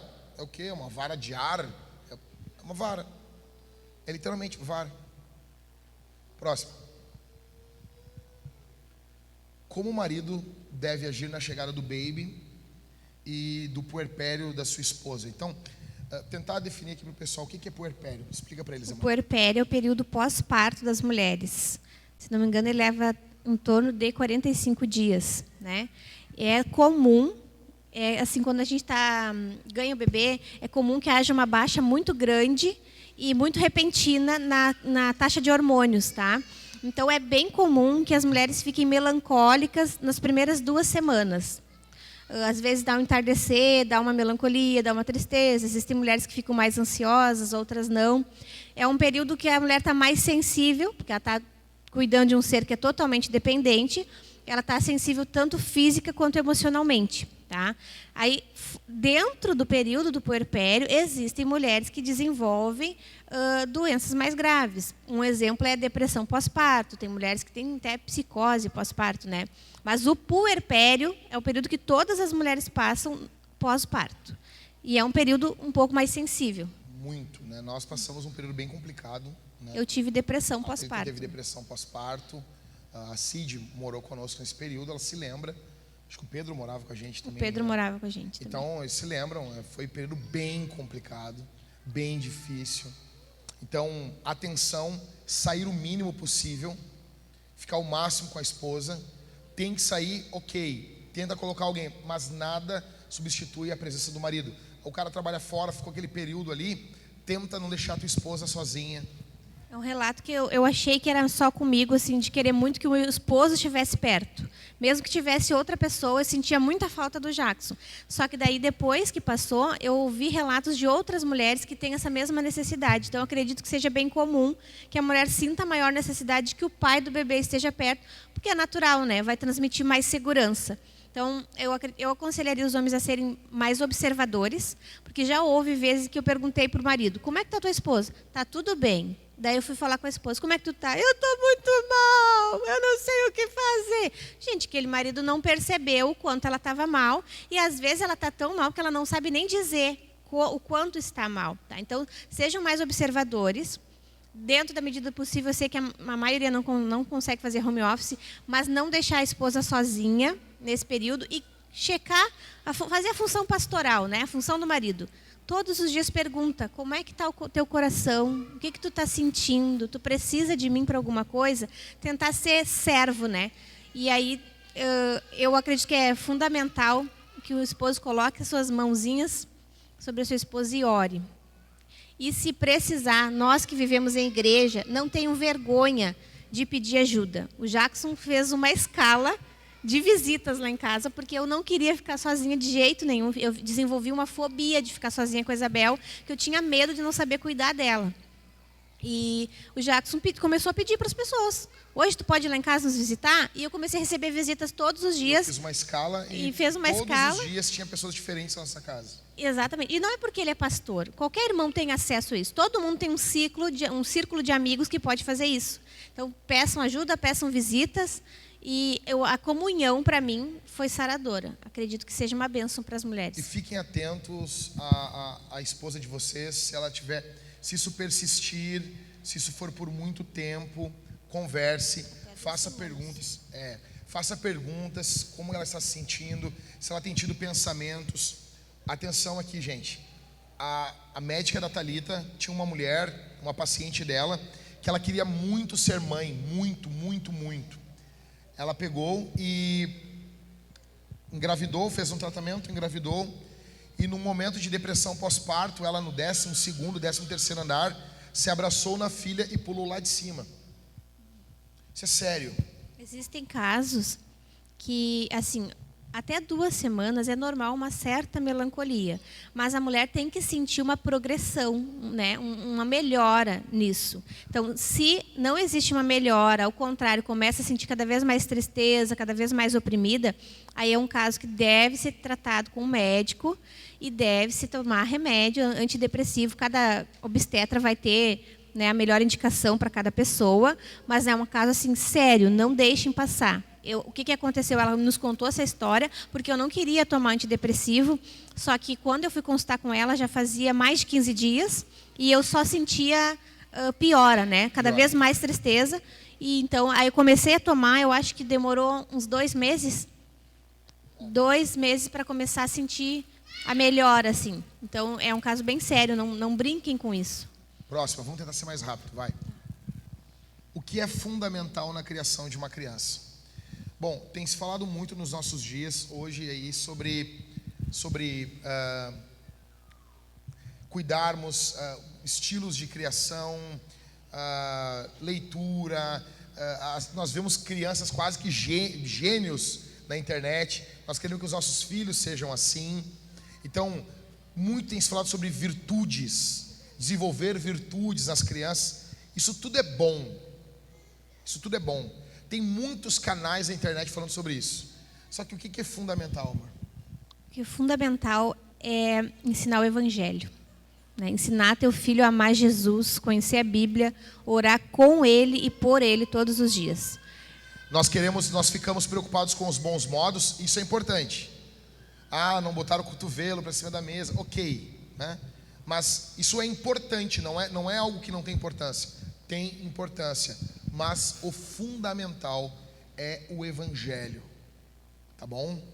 E nós, hoje em dia, tem muitas pessoas de outras religiões falando sobre criação de filhos na internet. Eu não vou citar aqui, tem coisas muito boas que você aprende, não é para você ignorar, só que, igual os protestantes nisso não tem, igual os puritanos nisso não tem, ensinar o Evangelho para as crianças, ok? Tô indo lá, gente. Tchau. Próxima. Meus filhos não param no culto. O que devo fazer? Continua levando eles no culto e permanecendo com eles dentro do culto. Não importa a idade que eles tenham, eles vão começar a se acostumar. No início, leva um brinquedinho, leva uma comidinha. Teve um tempo que a Isabel só lanchava na hora da pregação. Eles acabam acostumando, porque tudo na nossa vida é hábito. Se achar da criança está berrando demais, chorando demais, leva para fora, acalma a criança, volta para o culto. Quanto mais tempo tu ficar levando teu filho para fora do culto, ele vai se acostumar que toda vez que ele chora, o papai ou a mamãe levam e ele pode ficar lá. É ação e reação, é um ato e uma consequência. Então, assim, chorou, se está demais o choro, porque onde tem criança tem choro, é normal, né, gente? Às vezes a gente não quer se incomodar. É normal, tá cultuando em família. Os puritanos diziam que se uma mãe conseguisse prestar atenção em 30% da pregação, já estava de boas. Eu acredito que teve domingo... De boas, eles diziam de boas. Isso é ser missional, gente. Então, eu acho, amor, que teve domingos, os primeiros domingos depois da pandemia, eu não sei se eu consegui prestar atenção nos 30%, mas hoje eu consigo prestar atenção no mínimo em 50%. Porque eu levava para a salinha, levava para fora, conversava, acalmava ela, trazia de novo. A criança acaba acostumando. E agora tem o Vintage Kids também, tá bom? Então, sobre o Vintage Kids, pessoal, é obrigado a colocar as crianças lá? Não. Quero deixar os meus filhos lá. Ok. Mas e o fulano? Cuida dos teus filhos, tá bom? Próximo aí. Tenho medo de ser mãe por temer desvio ou morte do filho no futuro. Não consigo lidar com a ideia. Então, isso aqui basicamente resume-se em uma coisa: incredulidade. Olhar para um futuro e não conseguir imaginar Jesus nesse futuro. Não é o fato de ter tragédias, porque tragédias ocorrem. Isso pode ocorrer? Pode. Nós não consolamos uma mãe assim, uma mulher assim, dizendo para ela: isso nunca vai ocorrer, porque isso é mentira. Isso pode ocorrer. Só que como que nós consolamos? ainda que isso ocorra, Jesus vai ser suficiente. Ok? E mesmo assim não estamos dizendo que é certo que isso vai ocorrer. Não é certo. Isso é basicamente incredulidade no futuro, olhar um futuro e não ver Jesus nele. Próxima. Bebida não entra em casa, sou ex-alcoólatra. Por conta disso, minha mãe não vem mais aqui. Como agir? Então, primeiro de tudo, eu gostaria muito de confrontar os ex-alcoólatras que não conseguem chegar perto de uma bebida. Que libertação é essa? Que liberdade é essa? O mandamento bíblico é não vos embriagueis. É esse. Quando você olha no Novo Testamento, você vê que João Batista, ele não bebia bebida forte, porque ele era consagrado a Deus. Só que Zacarias, seu pai, bebia.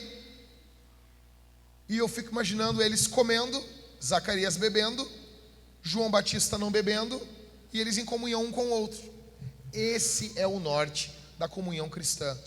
Eu diria, em primeiro lugar, para esse rapaz, bebida tem que entrar na casa sim. Agora, se ele é estúpido a esse ponto, eu diria à mãe dele que ela deveria vencer isso para visitar o seu filho. Os dois estão errados.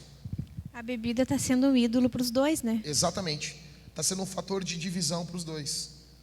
Está sendo aquilo que determina a identidade dele e dela. Próximo. Como lidar com a interferência das avós na criação? Qual é o limite? Pode falar. Então, acredito que assim, em tudo que se refere à criação, a tua pauta é a Bíblia, né? Então deve ser definido entre o pai e a mãe da criança. Se os avós não têm a fé cristã, obviamente eles não vão influenciar para o bem. Então você não deve aceitar pitaco de avô e avó que não tem a mesma fé que você. Só que existe um extremo, né, a moda, parece que a mulher engravidou e vira uma musa, uma deusa, que tu não pode ouvir nada de ninguém, né, que pode ter licença para ser mal educado. Não seja as postagens. Deixem as mães em paz. As mães em paz. Parece que a nossa vida é querer atormentar as grávidas, né? Não sei de onde tiraram isso. Você tem que entender também que os avós têm uma história, né? Não pode eles terem feito tudo errado, porque você está vivo, no final de contas, né? Então, existe um limite, tá? Entre o que é fundamental. Aquilo que é fundamental na criação do seu filho, não deixa ninguém se envolver. É pai e mãe que definem. Agora, existem algumas dicas que os avós vão dar. Algumas vão ser dicas muito boas e outras vão ser dicas ultrapassadas, que já se descobriu que não se usa mais. As dicas ultrapassadas, como botar um miolinho vermelho de lã na testa para o soluço. Isso é feitiçaria. Não. Aí o que você faz com as dicas ultrapassadas? Dá um sorriso e tá bom. E deu. Botar moeda no umbigo. Não, a minha tia mandou botar moeda no umbigo da Isabel. Isso mata. Eu dizia, não, tia, não vou botar. Obrigada. Sabe? Só não botar, não faz e deu. Mas não tem por que ser mal educado. Vai pra internet, mandaram colocar. Deixem as mães em paz. Necessidade de aparecer, sério, né? Se uma mulher da Vintage botar essas publicaçõezinhas. Primeiro de tudo, outra coisa que eu quero dizer para as mãezinhas aqui: te banca. Primeiro, te banca. Fica o tempo todo dependendo da tua mãe, o tempo todo dependendo da sogra, e quer ficar xingando. Então não deixa teu filho nunca com ela. Se você precisa dos avós para cuidar durante o dia, óbvio que eles vão se achar e têm o direito de se meter, né? Daí já é outros 500. É óbvio. Né? Então se banca. Primeiro se banca. Porque eu vejo assim, as pessoas falam com os pais de um jeito assim, tipo, não te mete. Não. Parece que está dando uma cocaína pro teu filho. Peraí. Ok, se alguém eu chegar e estiver dando uma marihuana para Isabel, ó, tu fecha desse jeito aqui, ó, lambendo assim, ó. Aí eu vou sair chutando tudo. Mas calma, né? Calma. Tem que ser firme no que é fundamental. Próximo. Eu, sendo solteira, se não casar, posso adotar? Entendi a importância da adoção. Rápido aqui. Uma criança precisa de um homem e uma mulher para ser desenvolvido ao máximo. Todas as crianças precisam de uma figura masculina e feminina. Ponto. Agora, existem casos que a criança não tem nenhum. Então, nós optamos pelo mal menor. Agora, tem dois tipos de mulheres que agem assim. Tem um grupo que é feminista. Não preciso de macho. Cria o filho sozinha. Para essa eu diria, não adote. E existe um segundo grupo que são mulheres que não casei, pastor, porque ainda não apareceu. Para essas eu diria, adote e cuide. Ok? Quer acrescentar? Eu acho que é isso. O ideal da família é que tenha um pai e uma mãe, né? Mas como vivemos num mundo caído, se você não casou ainda e tem esse desejo, tem convicção de fé nisso, né? Tem paz, aí adota. Mas esteja aberto ao casamento, né? Próximo. Uma mulher que vive estipulando quantos filhos quer ter, tipo, quero no máximo 2, é uma armadilha previsível ao jovem moço. O jovem moço está preocupado. O jovem moço está preocupado. Cara, eu diria assim, ó, a questão é fé. Tu quer ter 2 filhos por fé? É a fé que está dizendo no teu coração? É o teu coração cheio de fé. Depois de um tempo de oração, de Bíblia, tu te levanta com o peito estufado e diz, quero só 2 filhos. Se é isso, glória a Deus. Glória a Deus. Agora, se é medo, se é incredulidade, aí, cara, é perigosíssimo. Eu acho perigoso. Primeiro de tudo, como é que tu sabe que tu vai ter 2? Daqui a pouco tu não tem nenhum. Então, tem pessoas que quiseram ter vários, não tiveram. Entende? Então, eu acho perigoso. Assim, se o jovem moço tem desejo de ter mais de 2 filhos, já começa em desacordo, né? Aí eu acho que chuta que é laço. Vai. É isso. Vamos ficar de pé, meus irmãos.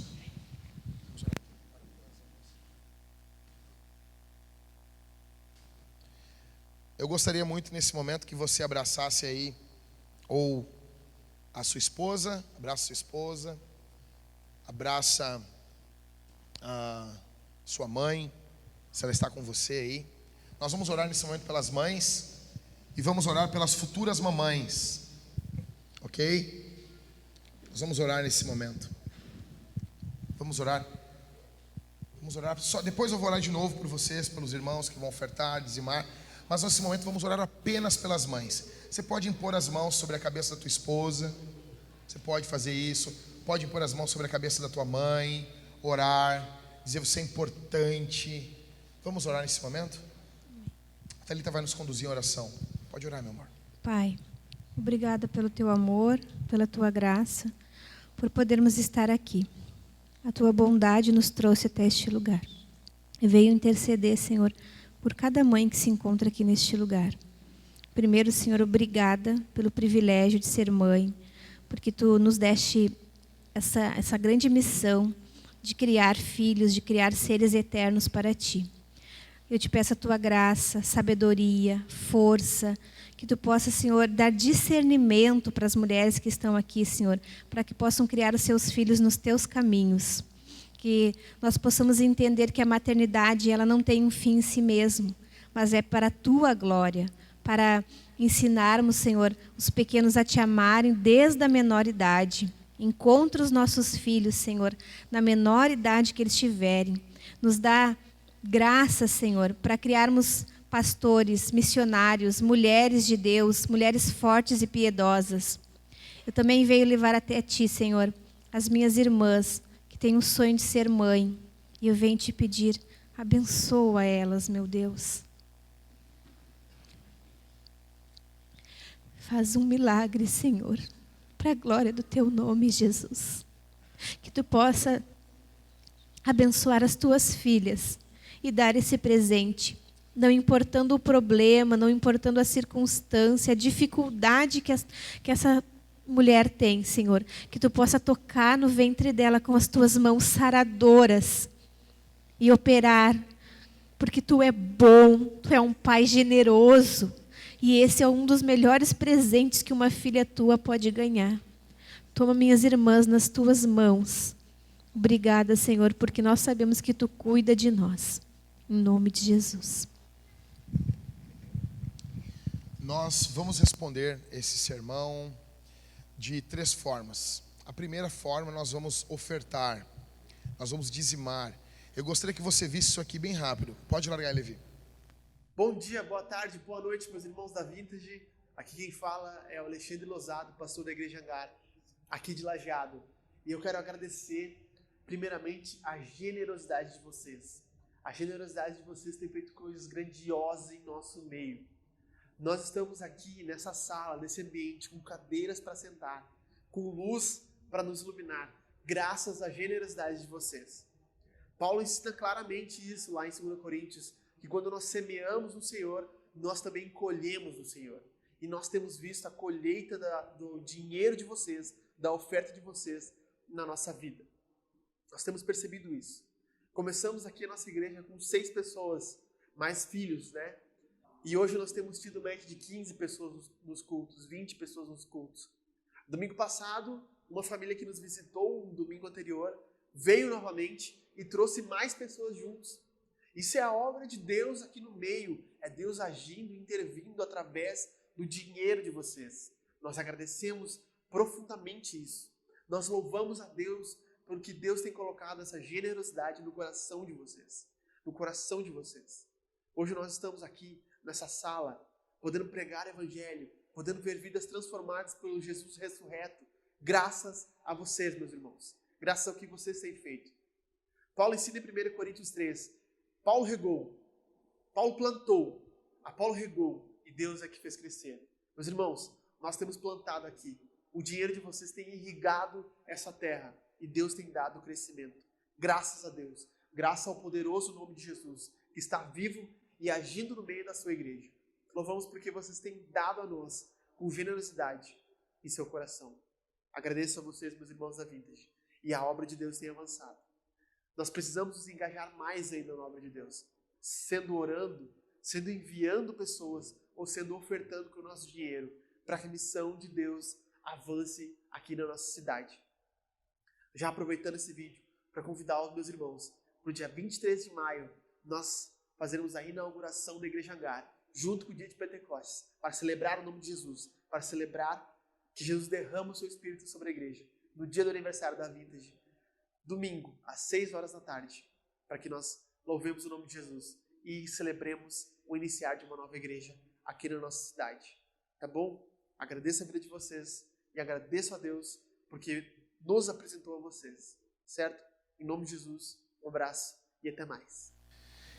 Que alegria, sem ser esse domingo que vem no outro, é aniversário da Vintage, 8 anos da igreja, nossa igreja, e é a inauguração da nossa primeira igreja filha, ali na cidade de Lajeado, e nós vamos de comboio para lá, cara, nós vamos de comboio, entendeu? Então prepara, domingo, vai ser, cara, é assim, é vida de crente, com alegria, tá bom? Então seja generoso, aquilo que você oferta, você dizima, tem alcançado outras pessoas, tá bom? Como que nós vamos responder? Em primeiro lugar, dizimando e ofertando. O gasofilácio, aquele modo antigão ali, aquele caixotão de madeira, ou na máquina de cartão, ali atrás com o irmão ali, isso, cartão de crédito ou débito, tá bom? Ou atrás dele também tem um QR Code para você ofertar e dizimar através do Pix, de qualquer forma, tá bom? Seja generoso.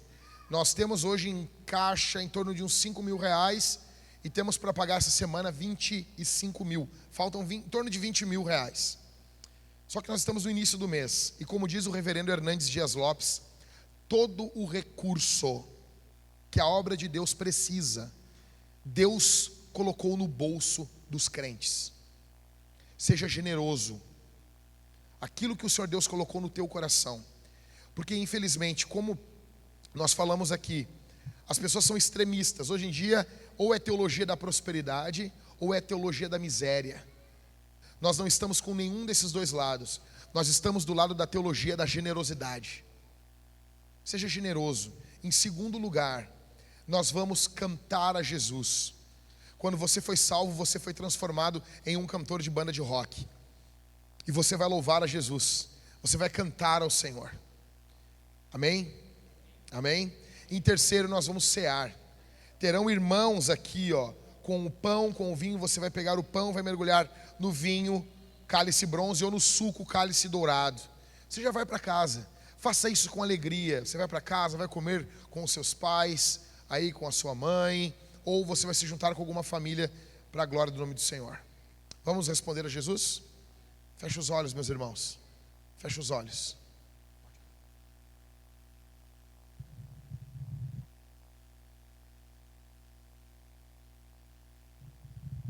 Pai, obrigado pela tua palavra, por termos sido alimentados por ela.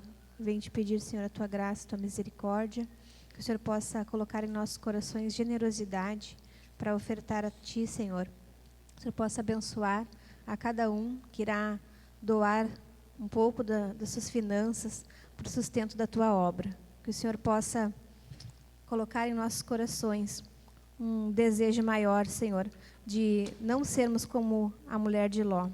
Que cada um que está aqui, Senhor, possa sair e durante a semana na sua casa possa ser missional, possa ser missionário, que possa, Senhor, nós possamos, Senhor, dar frutos dignos de arrependimento como resultado dessa pregação.